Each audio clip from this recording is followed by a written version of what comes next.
Poka winjo maber, Homa Bay oye! Homa Bay oye! Mbadi oye! Gladys Wanga oye! Mimi rais nina machache sana. Kwanza nataka nitoe shukurani. Ile hafla tuliona kule Nairobi ulifanya na viongozi kutoka Afrika Mashariki walikuja kule Nairobi, na niliona kweli yale ambao umepanga, umefanya utafiti, umefanya research, umefanya hesabu, na naona baba Raila Amolo Odinga atakuwa chairman ya African Union. Asante sana kwa kufanya kazi hiyo kwa baba Raila Amolo Odinga.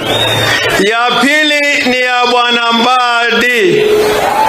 Ya Bwana Mbadi. Ya Bwana Mbadi.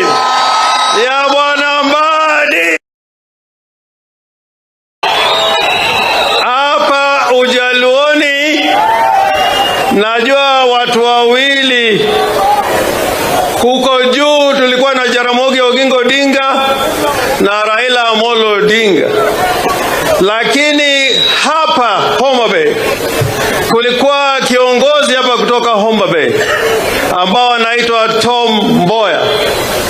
Na Tom Mboya ukiangalia yale alisema kwa bunge, yale alizungumza popote alienda, kwa mambo ya uchumi na mambo ya sheria, ukiangalia hizo dosari utajua ya kwamba kwa kweli ule waziri wa kwanza tungekuwa nayo ya finance na planning angekuwa Tom Mboya.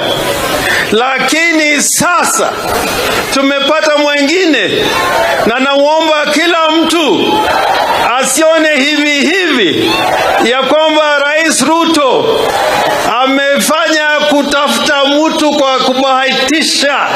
Uangalie dosari za bunge kutoka wakati Mbadi aliingia kwa bunge, on economic issues, on financial issues, on planning issues. There is nobody who beats John Mbadi to the job of cow secretary for finance.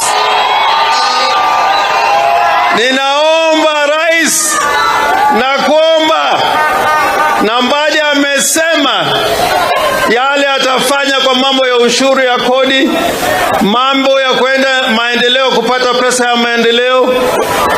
Usiwakubalie wale wakora wengine waende mbele yake, wachie wazi.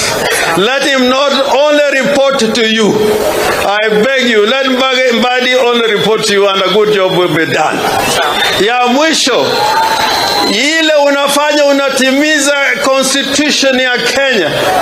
Rais is the defender of the constitution. So when you go all over Kenya, you are demonstrating that the constitution of Kenya can work. And we invite you everywhere.